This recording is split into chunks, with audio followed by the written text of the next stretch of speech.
Morning বন্ধুরা, সবার আগে বলে দিচ্ছি গলার অবস্থা ভীষণই খারাপ। আজকে হচ্ছে গিয়ে শুক্রবার, না সরি, আজকে হচ্ছে শনিবার 30শে কার্তিক। আজকে হচ্ছে কার্তিক পুজো, কাটোয়ার কি বলে ওটাকে, ঐতিহ্য, কাটোয়ার ঐতিহ্য কার্তিক পুজো বা কার্তিক লড়াই। তো তোমরা সবাই জানো জগদ্ধাত্রী পুজো পার হয়ে গিয়ে রাসও কালকে শুরু হয়ে গেছে। এখন যেহেতু পুজো ক্যালেন্ডারে 2টো দিন থাকে, কিন্তু মানুষের মনে আনন্দটা থাকে 3-4টে দিন। অনুষ্ঠান থাকে, কার্নিভাল থাকে, ঠাকুর থাকে, প্যান্ডেল থাকে, মানুষের মনে তো আনন্দের তো আর শেষ নেই না পুজো টুজোর দিনে। তা যাই হোক, আমরা রাসে কেউ ছিলাম না, আমরা চলে এসেছি কাটোয়ার কার্তিক লড়াই দেখতে। তো আজকে থেকে হচ্ছে পুজো শুরু। আমাদের এখানেও সেম ব্যাপারটা হচ্ছে, পুজো হচ্ছে 2-3 দিন হয় টোটাল। একদিন পুজো হয়, 2 দিন লড়া হয়, মানে 2টো রুটে ভাগ করা থাকে। আজকে হচ্ছে মেন প্রপার কার্তিক পুজো, আর আগামীকাল মানে সানডে, রবিবারে হচ্ছে গিয়ে কাটোয়ার লড়াই, মানে টাউনের দিকে লড়াই হচ্ছে কালকে।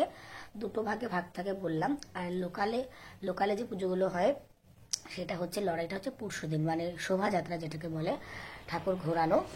আর তারপরের দিন কেউ কেউ বিসর্জন দিয়ে দেয়। কোনো প্যান্ডেলে প্রোগ্রাম হয়, স্টেজ প্রোগ্রাম হয়, অর্কেস্ট্রা হয়, যেই প্যান্ডেলে যেরকম করে। আবার আমাদের কাটোয়ার নিয়মটা হচ্ছে গিয়ে, আমাদের এখানে প্যান্ডেলটা ভালো করে। আর ঠাকুরটা যেরকম, মানে রাসে যেরকম তোমরা যারা রাস দেখেছো বা জানো, বা জগদ্ধাত্রী পুজো যারা দেখেছো বা জানো, যেই প্যান্ডেলে যেই ঠাকুর করে সেই ঠাকুরেরই পুজোটা হয়। আর আমাদের কাটোয়াতে হচ্ছে গিয়ে যেই প্যান্ডেলে যেই ঠাকুরই করুক না কেন, পুজোটা হয় কার্তিক পুজো। আর ঠাকুরটা যে কোনো ঠাকুর হলেও কার্তিক ঠাকুর একটা রাখতেই হয়, যেহেতু এটা কার্তিক পুজো। মানে পুতুলের মতো ছোট্ট একটু এইটুকুনি কার্তিক হলেও রাখবে, আর পুজোটা কার্তিকেরই হবে। আর নবদ্বীপে যেমন ঠাকুর বিখ্যাত, রাসে বড় বড় প্রতিমা করে, খুব সুন্দর সুন্দর প্যান্ডেল, যেমন তেমন, মানে প্যান্ডেল কাপড় টানেও প্যান্ডেল করলেও মানে ঠাকুরটা খুব সুন্দর করে। আর আমাদের এখানে প্যান্ডেলটা ভালো করে, প্যান্ডেল হচ্ছে থিম, মানে থিমগুলো বড় বড় করে।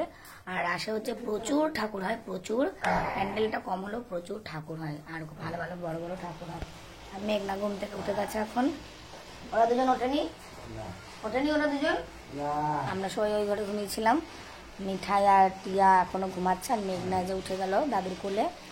চলো আজকের ব্লগটা দেখতে থাকো, আশা করি তোমাদের খুব ভালো লাগবে। সকাল থেকে ব্লগটা স্টার্ট করে দিয়েছি আপনার বাসি মুখে। বাবা চা করে দিল, ওই যে চা খেলাম, ওই যে আপনার থালার মধ্যে কাপ রেখে দিয়েছি, দাঁত না যে চা খেলাম। এখন চলো ফ্রেশ হয়ে নিই, ওরা যেহেতু উঠে গেছে ওদেরকেও ফ্রেশ করাই, তারপর তোমাদের সঙ্গে পরে দেখা হবে। তারপরে এই যে সকালবেলা আমরা ব্রাশ কিনতে গেছিলাম দোকানে। এই যে এটা হচ্ছে আমাদের পাড়ার ঠাকুর। আমাদের পাড়ায় প্যান্ডেল সেরকম করে না, আমাদের এখানে অনেক কিছু করে, মানে স্টেজ প্রোগ্রাম করে, ভাংড়া, তারপর ডিজে, তারপরে তাসা, এগুলো হয়ে থাকে। তো ওই জন্য প্যান্ডেলটা সেরকম ভাবে করে না। আর সত্যি বলতে আমাদের প্যান্ডেলে কার্তিক পুজোর চাঁদা কাটা হয় না, ক্লাবের সদস্যরাই টাকা দেয়, সেভাবে কোনো বাড়ি বাড়ি গিয়ে চাঁদা কাটা হয় না। তো তারপরে এই যে দেখো, সন্ধ্যাবেলা আমরা সবাই শুয়ে পড়েছি, মানে বিকেলবেলা খাওয়া দাওয়া করে। তারপরে যে আমার বান্ধবী এসেছে পূজা, আর ভিডিও করতে পারিনি। আজকে রান্না হয়েছিল সমস্তটা নিরামিষ। আজকে হয়েছিল বোতে শাক ভাজা, বেগুন ভাজা, শিম ভাজা, কুমড়ো ভাজা, মূলো দিয়ে ডাল। আজকে হচ্ছে এইটাই রেসিপি হয়েছিল। আমি আর ভিডিও সেরকম করতে পারি না, আর বাপের বাড়ি এলে না একদম ভিডিও করা হয় না, কেন জানো?